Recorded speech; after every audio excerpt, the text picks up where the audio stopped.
মতি ঝর্ণা যাচ্ছি এক বিশেষ অভিযানে। সারা বছর জল পড়েই যাচ্ছে থামছে না কেন, এটাই জানবার জন্য যাচ্ছি সিআইডি হয়ে। ইনভেস্টিগেশন ভালোভাবেই হবে আর আমরা শেষে পাহাড়ের ওপরে উঠবো। তো চলো বেরিয়ে পড়ি। আসলে আজকে যাচ্ছি মতি ঝর্ণা, রাত 4টায় চলে এলাম স্টেশন। গার্লফ্রেন্ডকে নিয়ে স্বপ্ন দেখছিলাম, বন্ধুরা এসে জল ঢেলে দিল। বাড়ি থেকে আসতে হেভি ভয় লাগছিল, চোর ভেবে লোক মারতে না লাগে। ট্রেনের টিকিটও কাটা হয়ে গেল, মালগাড়িও চলে গেল, মাল একটাও ছিল না, সবই কয়লা। সব বন্ধুরা মিলে প্ল্যানিং করতে লাগলো মতি ঝর্ণা গিয়ে কে কোথায় হাঁকবে, কারণ কেউ হেগে আসেনি, গোপন সূত্রে জানা গেছে ট্রেন আসে আর চেপেও যায়। ভেবেছিলাম মহিলাদের কামরায় উঠবো, সালা কামরা তো দূরের কথা উঠতেই দিল না, বললো আবারও বন্ধুরা প্ল্যানিং করতে লাগলো মতি ঝর্ণা গিয়ে কাকে প্রথম জলে ফেলবে। ট্রেন পুরো ফাঁকা, তাই মোবাইলটা প্রথমে চার্জ করে নি। আমি একাই ভাবছি সারা বন্ধুদেরকে সবাইকে স্নান করাবো। সালারা শীতকালে কেউ স্নান করে না, বোকাচোদাকে 1 লাখ মারলেই সে গার্লফ্রেন্ডকে ভিডিও কল করে দেখাচ্ছে। শীতকালে পায়রা গুলো গার্লফ্রেন্ড বয়ফ্রেন্ড, শুধু আমি সিঙ্গেল, মনটা ভেঙে গেল। ঝাড়খণ্ড ঢুকে গেলাম আর শুরু হয়ে গেল পাহাড় দেখা। চলে এলাম মহারাজপুর, নেমে গেলাম ট্রেন থেকে নেমে চেপে গেলাম টোটোতে। সালাদেরকে যে করে হোক স্নান করাতেই হবে, খুব ডায়লগ মারে। শরীর পরিষ্কার করে কি হবে, মন পরিষ্কার করা দরকার। স্নান না করা সালাদের বাহানা। যেতে লাগলাম ঝর্ণার দিকে, স্টেশন থেকে 4 কিলোমিটার দূর।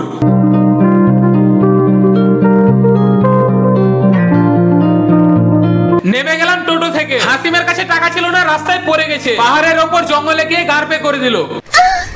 এটা হচ্ছে ঝর্ণার গেট, এখন ঢুকবো না, প্রথমে খাওয়া দাওয়া করতে হবে। চলে এলাম চা খেতে, সকালে চা না খেলে দিনটাই শুরু হয় না, তাই হাসিম আর আমি এক কাপ করে নিয়ে নি। বাড়া একটুকু ভালো লাগছে না, কুকুরের দুধের চা নাকি।